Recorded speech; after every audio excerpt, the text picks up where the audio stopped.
இது என்னோட முதல் மேடை பேச்சுன்னு நினைக்கிறேன்.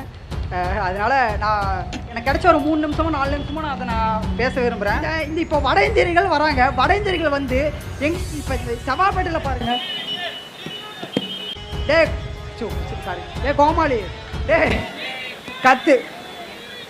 ஆனால் நாங்கள் டிவிக்க வரலண்ணா, நாங்கள் இந்த கொடுமையான அரசை டிவி வைக்க வந்திருக்கோம்.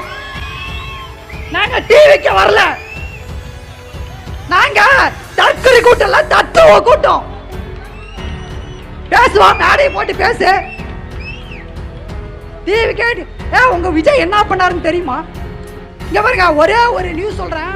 அந்த நியூஸ் உண்மையா இருக்கும் பட்சத்துல விஜய்க்கு இன்னும் அடி பயங்கரமா விழுவோம். இந்த அடி மட்டும் விழுவாது. ஏங்க, இலங்கையில பிரச்சனை நடக்குது. 2009 விஜய் வந்து போராட்டம் நடத்துற. யாருக்கு எதிராக? இலங்கைக்கு எதிராக. ஆனா அப்பவே ராகுல் காந்தி கிட்ட போய் ராஜபக்ச சீட்டு கேட்டிருக்காருங்க.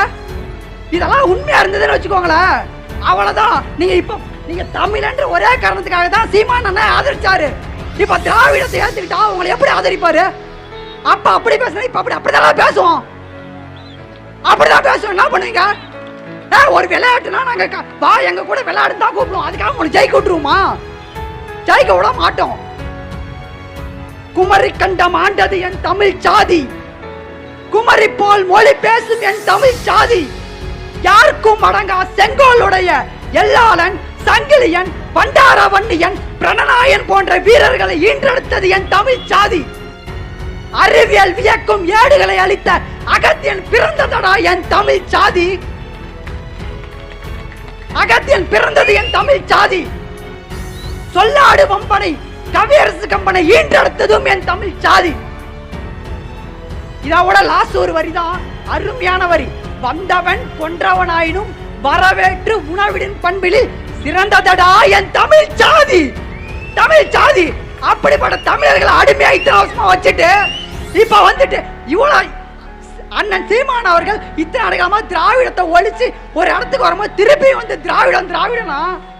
டீ கடையில் நின்றுட்டு இருக்கவங்க, இந்த பக்கம் இருக்கவங்க எல்லாத்துக்கிட்டையும் நான் ஒரே ஒரு கேள்வி தான் கேட்குறேன். நான் பிறந்து 22 வருஷம் ஆகுது. இன்னமும் திருச்செந்தூரில் இருக்க முருகன் கோயிலில் தமிழில் குடமுழுக்கு நடத்த முடியல அப்படின்னா இவ்வளோ காலம் நீங்கள் யாருக்கு ஓட்டு போட்டீங்க?